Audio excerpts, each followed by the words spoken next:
Healthy Rebel Radio is sponsored by the Healthy Rebel app. 300 plus secretly healthy, delicious, mouth-watering dessert and treat recipes made with all-natural, whole food ingredients. Now available for download on the App Store and Google Play. Find out more details at healthyrebel.com.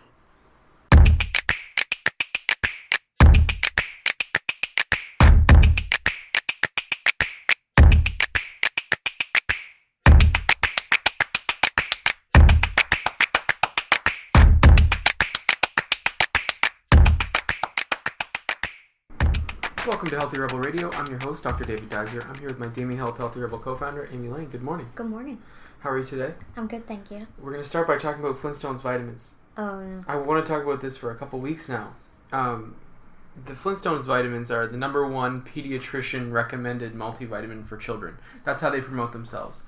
But some people online have been talking about recently what ingredients are actually in the Flintstones vitamins. And when I saw the list, I was very surprised. Very surprised. So we had a little bit of a discussion about this already. Yes. Mainly because the first thing that comes up is aspartame.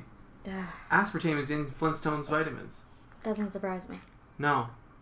I suppose. Me neither. I mean, you never know what's going to be happening with supplement companies. Well, that's why you have to read. You have to read. You do. And so aspartame is an artificial sweetener. We know that in high doses it's toxic to humans. The low doses that are used in sweetening sugar-free foods are supposed to have no effects, but we don't know. And we do know that they, in general, as a chemical, that's toxic. Mm-hmm. So there's lots of information about aspartame out there you can find online. I think it's just a terrible thing to add to these vitamins. It's completely unnecessary. Mm-hmm. But I'm going to go ahead and assume that when everyone started to go against sugar, they were like, aha, this is what we'll do. Here's what we can do. Mm-hmm. So they also added sorbitol, which is a sugar alcohol. Which has been shown in different doses in different people, especially tiny immune systems, can cause major indigestion issues. Mm-hmm. Definitely. It's been associated with IBS. Mm-hmm. Bloating, diarrhea. Definitely. You're right on. The most common form of IBS that sugar alcohol causes is diarrhea. Yeah. Diarrhea, IBS. Oh. So we've got kids who, with stomach aches, mm-hmm. and the parents think that they're doing a great thing by giving them a multivitamin. Mm-hmm. And I would agree. There's certain multivitamins out there that are excellent for kids. And some kids need multivitamins, especially children that aren't eating a well-rounded diet. Exactly. So we've got aspartame, we've got sugar alcohol. There's a whole host of controversy surrounding these two products.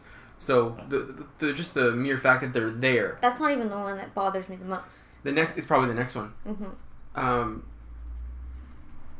Let me get you the proper name, because I don't want to give you the wrong name. So we're going through artificial coloring agents that are included in these mm-hmm. in these vitamins. Essentially more chemicals. Blue number 2, red number 40, and yellow number 6. So the reason this is so disturbing is that food coloring agents have been associated with ADHD, specific ones, or ADD, mm-hmm. To be specific. And there are actually some recent research that shows that combining food coloring agents with aspartame actually increases the risk of ADD. It's just so upsetting. Yeah. I mean, that was probably the one that shocked you the most. Well, it's upsetting. Yeah. Because I feel like that one is a bit more common knowledge for parents. Mm-hmm. Because there has been, for at least 5 years now, it has been public knowledge that food dyes should not be given to children. That it has a negative effect on their behavior. Mm-hmm. Definitely. They can be neuroexcitatory. It's the first thing when a child has ADHD or ADD that you do. Mm-hmm. Remove all food coloring agents, exactly. So it's just upsetting because these people that either don't know what is in these vitamins or don't know the facts are giving something to their children with confidence, feeling like they're doing something great. Yep. It's just really upsetting. Oh, I mean, I lived on Flintstone vitamins when I was a kid. Me too. Definitely. And we just think we're doing all these great things, and it's there's a responsibility to the company. And that's the part that's just makes me sad. Mm-hmm. because these big companies are so powerful. They can tear down smaller companies that are actually doing good things, and then no one can really get to the top of these companies and spread the truth because they're so powerful. It's not okay. No, it's absolutely not. It has to be equal. We all have to be equally accountable. Agreed. You know? We hear way more fear-based things around natural, non-invasive, non-harmful things than we do like this. Yeah, we do. That's messed up. There's something really off there. Mm-hmm. But we have to be our own health advocates. We have to read. We have to become educated. Everybody has to. Mm-hmm. And it's overwhelming, but we do. And the easiest way to not be overwhelmed is by sticking with a natural whole foods diet. Yes. It's the easiest way. That's the baseline. Mm-hmm. For sure. And then for getting a multivitamin for your child, consulting with an integrated physician are probably the best thing to do. And then you still want to do your research. You still want to know what's in it. Mm-hmm. The next two ingredients, I'm unsure as to why these forms of the minerals are in here. One is zinc oxide, which this form of zinc is usually used in sunscreens, topically. So internally, it's not the best form of zinc to be used. So there's an issue there. I'll go with it's cheaper. Oh, it's definitely cheaper. And then the other one is cupric oxide, which is... I'm not really familiar with cupric oxide. But it's their nutritional source of copper they're using in this supplement, which has been deemed by the European Union Dangerous Substance Directive as cupric oxide is listed as a hazardous substance classified as harmful and dangerous for the environment. So it's used in industrial applications in as a pigment in ceramics, and as a chemical in the production of batteries. This form of copper, anyhow. It's not the best form of copper. I'm not sure why it's probably, like you said, it's probably cheaper too. Yeah.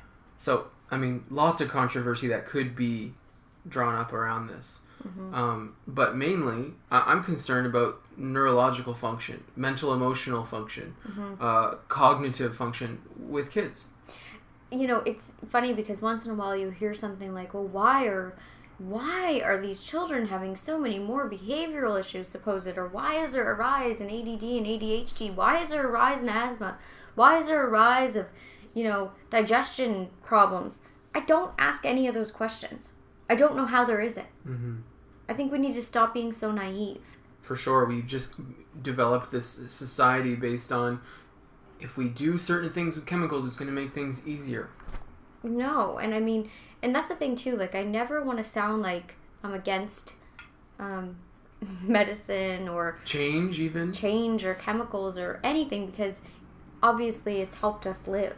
If we didn't have penicillin, we wouldn't have the lives that we have. There's amazing breakthroughs in science every day. So it's about deciphering what's good and what's not. Mm-hmm. And what's causing negative effects. It's just, we have to be honest with ourselves and with, especially our families. For sure. Especially things you're ingesting or things that are going on your skin. You have to be aware of what those things are. You just do. We all have to wake up. Absolutely. You should be informed about everything you're taking. Mm-hmm. Even when it comes to natural, like say you're recommended a fish oil. Mm-hmm. There's 10 different qualities of fish oil out there. It's the same thing for every supplement. Yeah. You have to be aware of what you're putting in your body. Yeah. And it's the same thing too, like you said, putting on your body. Because there's a whole conversation around makeup and lotions and things that, makeup, lotions, facial products, laundry detergent, Oh, laundry detergent is a major scents people bring into their homes. Mm-hmm. All that stuff we need to be clear about. For sure. And as you can see, these are not conversations about emergency medicine. Mm. These are not conversations about removing infection. No. These are conversations about just your daily life, what you do every single day. There's even the same thing going on about food.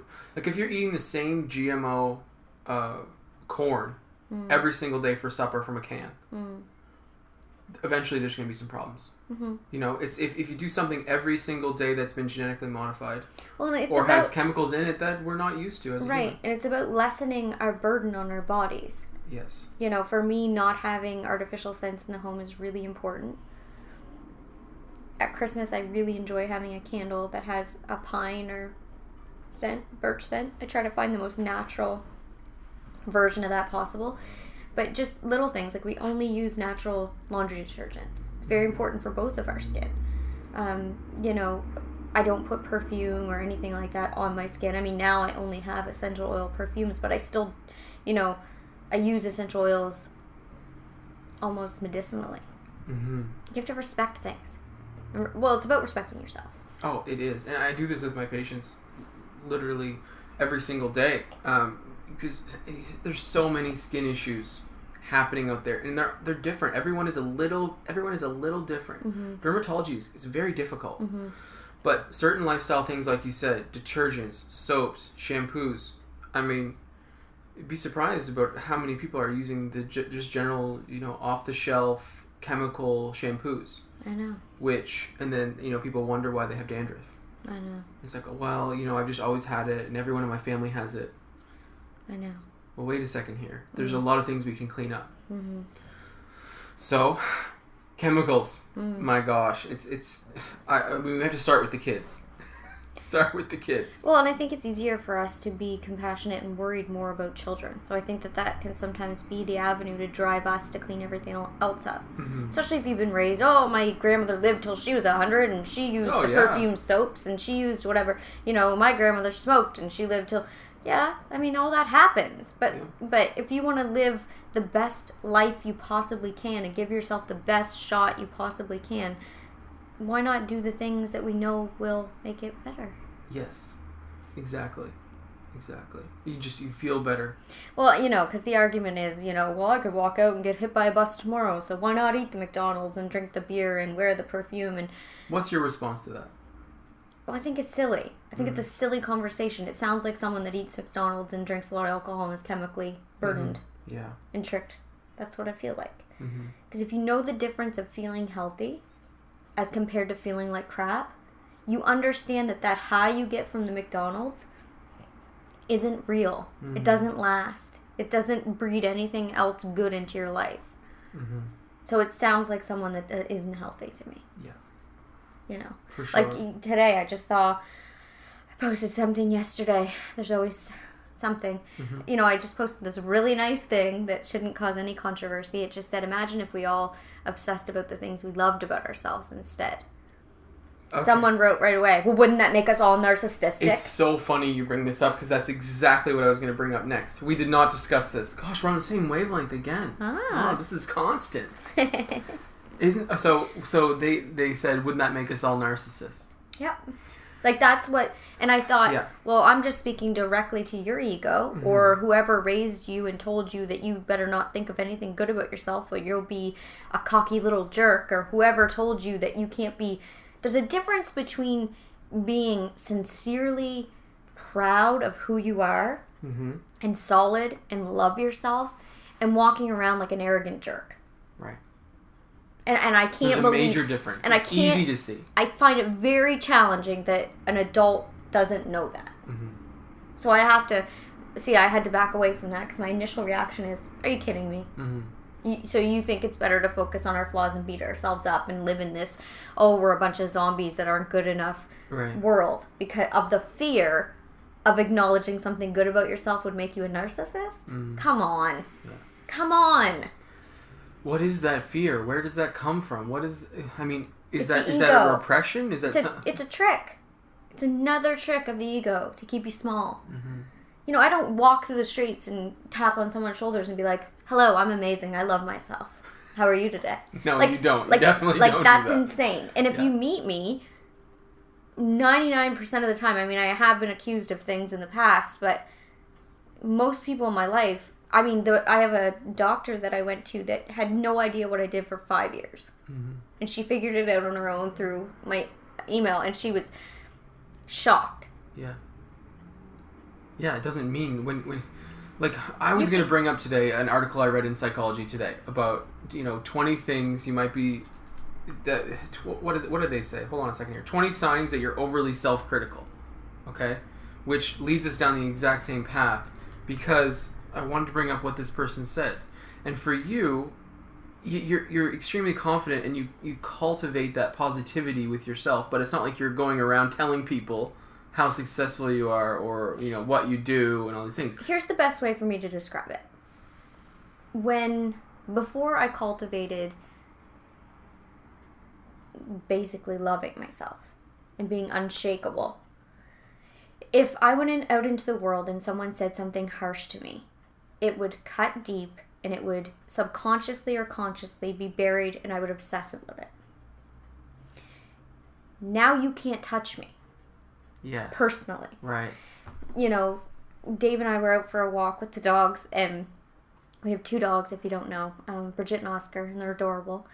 And we were walking, and this man, you know, seemed like he wanted to talk to Bridget. Mm-hmm. And he was, so, of course, they're adorable. Yeah. So we stopped, and we were talking to him. And he looked me in the face, and he's like, I don't know how he worded it. I don't know if he said it's odd, or he just stated it. He said, your dog is so much better looking than you. Oh, my gosh. And he was serious. Oh, my gosh, I know. And it made me, like, I think back in the day, that probably would have hurt my feelings. Mm-hmm. That this man just, and he was serious. He was serious. I was so shocked. I was really thrown by. But it made me burst out laughing instantly and say, yeah, you're right. She is gorgeous. Like, there's a reason why her name is Bridget Bardot. Yes, exactly. She's the most beautiful girl in the world. But it struck me so funny, and it's one of the funniest, like, you and I talk about it all the time. Yeah. You know, like, Bridget will walk by and I'll be like, there's that. Yeah, exactly. You know, it's a joke, like, but back in the day, that probably would have hurt my feelings. Mm-hmm. You know, there was things when I was younger that would still ring into my head as an adult. You know, one time in high school, this girl was mad at me, whatever, and she ended up calling me a potbelly pig. Well, that rang in my head for years into adulthood. Yeah. I would carry that with me. I'd be getting ready, and then all of a sudden I'd think, oh my God, my stomach looks flabby, and I wouldn't go because I would think, oh, you're just a potbelly pig. Oh my God. Do you know what I mean? Yeah. But then when you heal those things about yourself and you love yourself, none of that has a grip over you anymore. No. It's all healed. It's done. Right. So, am I sitting in the mirror going, ooh, look at this girl? No! No, that's not what it means to be positive and to be love yourself. Self-affirming. And To love yourself isn't like those egoic things you see. That's just fear. Mm-hmm. You know, being like cocky is just another form of being self-conscious. Yes. Because you're trying to project something good before someone sees something bad. So it's equal to me as someone that's upset. So I mean, I have compassion for that as well. Mm-hmm. But I just think it's strange that people are still in a place where like, no, everyone, don't love yourselves. Well, what I see in my practice a lot is type A personalities coming in with anxiety and depression, Mm-hmm. and me saying, you know, what do you like to do for fun? How hard on yourself are you? You know, what are your main self-criticisms that you go through? You know, what good do you let in? Like, what's the good in your life? And those questions are extremely difficult for some people to answer. Oh, yeah. I think I'd have to go reflect on those. Mm-hmm. Mm-hmm. Because it would be hard to get right to the... For sure. And it would have been much harder when you were more self-critical, right? And in a different place. So the healing begins when you start to have those discussions with yourself. Mm-hmm. You know, what am I grateful for? You know, what makes me feel good? What do I love about myself? Mm-hmm. And you've had these discussions with yourself, you know, for a long time now, and you've done a lot of journaling surrounding it. And Mm-hmm. the healing that has been brought forth is super powerful, because what you're saying is now you have this defenselessness, or this ability to be unshakable. You just use that word. That's an awesome word. I love that. Oh, I think it in my head all the time. It's very cool. You know, because everything can happen around you, and people can react in any which way they desire, and people can throw at you whatever they want to throw at you. Mm-hmm. But you can't alter anybody else's behavior. No. So once you surrender to that, like, you can set up your environment. You can, you know, decide on certain friends that feel good and put up, you know, some healthy boundaries around some people that make you feel horrible. But especially in today's society, like, a lot of people have to go into a 9 to 5. You Mm-hmm. don't pick those people. Right. You know, you have to go to family reunions. You didn't pick those people. You know, those types of things happen. So you can't alter all those people's behavior. So the only thing you can alter is you. Right. And I really believe that through cultivating self-love, acceptance, healing, forgiveness, you know, forgiving yourself, being honest with what's going on and then forgiving yourself, Mm-hmm. oh man, It's beyond powerful. Yes. Beyond powerful. Because a lot of the times we're trying to go through life, whatever, to avoid really looking at some ugly stuff about ourselves. Mm-hmm. So you look at that and you forgive yourself from a place of, oh, I was acting from a place of hurt. Yes. Oh, I was acting from a place of survival. Right. Oh, I didn't realize I was perfect somewhere in here. And you forgive yourself. And then from that place, you start to cultivate that self-love, and you let down all those guards, and you be defenseless. And you're unshakable. Mm-hmm. Yeah, being defenseless is really shedding that ego. Because if you're defensive, say there's someone in your life that really triggers you. Mm-hmm. Let's say it's a family member. A lot of people can relate to that. And I think we can all relate to this. You know, I had a family member in my life that, you know, as they say, I think it's Deepak Chopra, I forget, one of them has the quote that says, if you think you're enlightened, go home. Mm-hmm. So for us, we live on the other side of the country from our family. You know, I'd done all this work all these years, gone home. This person, you know, was just thrown into my life. And right away, my heart rate goes up. Mm-hmm. Everything they say, my answers are kind of like, you know, like that's my tone with them. Like, I just can't. Yeah. Because there's been so much hurt, and I need to defend myself because I've been hurt so badly, and I can't let this person in, and I'm never going to let them get away with this, and they're not going to take an inch. And all that crap, it's not doing anything positive. It's not keeping them away from me. It's not keeping their, you know, them even psychically. They're still affecting me negatively. So I had to go away from that, and I had to heal from it. And just know that that person is that person. They never have to apologize. Sometimes you have to surrender to that. Someone that's hurt you really deeply, or terrible things that happen, there's no guarantee in this world that that person is ever going to come to and say, I'm sorry. And you got to heal on your own with that. You've got to let that sugar go. Like, no one owes you that. So you have to forgive them. Right. You have to forgive them. And they don't have to change. That's the other thing. Mm-hmm. It's really uncomfortable. Those types of life lessons are ones that can be really uncomfortable because they're really real. Like, it's neat when, you know, you go through healing, you heal yourself, you forgive the other person, and then sometimes these people realize they've done something and they say they're sorry to you, and that's a whole nother level of healing. Mm-hmm. But sometimes it doesn't work out like that. Oh, sometimes it definitely does not happen. Right? So this person is still going to be in your life, and it's like a life lesson. Yes. But it lessens its grip when you realize, oh, they don't have to change. Mm-hmm. They don't have to be sorry for what they did. It's okay. So you forgive them from what they did and where they are. It doesn't mean what they did is okay. I'm never saying that. You're not accepting what they did as being fine. No, what you're saying is, I forgive them for being insane in that moment. Mm-hmm. And insane as in, oh, they forgot who they were. Mm. So they felt like they could do something, you know, like people that are doing bad things, no healthy, stable, happy person would hurt another human. So you forgive them for where they are, and you let it all go. And now when I see this person, I don't have any defenses. I love that. You know, and the funniest part is I find they're not around. Yes. Or when they are, I don't care. Right. Like, they just can't trigger me anymore. Yeah, it's probably over. it's probably that you don't notice your heart rate going up, or it just doesn't go up. It doesn't. Yeah, right. Because I don't care. Blood pressure does not rise. Because you can't I love shake that. me. Mm-hmm. I'm done. Unshakable. You know, you and another exercise that I really love is just like seeing the cord between you and an unhealthy relationship cut. A visualization for meditation that really works. Can be really helpful. It's really powerful for people. Mm-hmm. And especially in this scenario that I'm saying that there's not going to be a healing. So while you're doing your meditation, you're going through forgiveness of, Mm-hmm. of yourself and the other person. Yes. And then So you're visualizing this cord. You visualize the person in front of you. Mm-hmm. And first, for a few minutes, you send that person love. You just shower them with love. So, like, you can do it. If you can't just visualize showering someone with love, you can visualize pouring white light all, like, over their body and down through their body and all through their body. And then you see yourselves connected with the cord. So that could be the cord of the unhealthy whatever's happened between you. Yes. And then you can envision the cord being cut. Okay. And I forgive you, and I release you. I love it. That's the practice. And sometimes it feels really fake, especially when you've got some real resentment. That's when you need to do it. But you do that for a month, Mm-hmm. and then at the end of that, you know, I forgive you, and I let you go. I release you. And you're releasing them from this toxicity, this storyline. You're letting it go. Mm-hmm. They're done. And wherever they go from there, it's up to them. So, and if you can get to the place to send them love, that takes a lot of practice too. Does, yeah. But if you do that for 3 weeks to a month, it will transform. And you will gain personal power, I promise. I love it. That's awesome. Yep. That's awesome. So, how to be unshakable. Yeah. I think it's great. Yeah. I love it. That's Healthy Rebel Radio for today.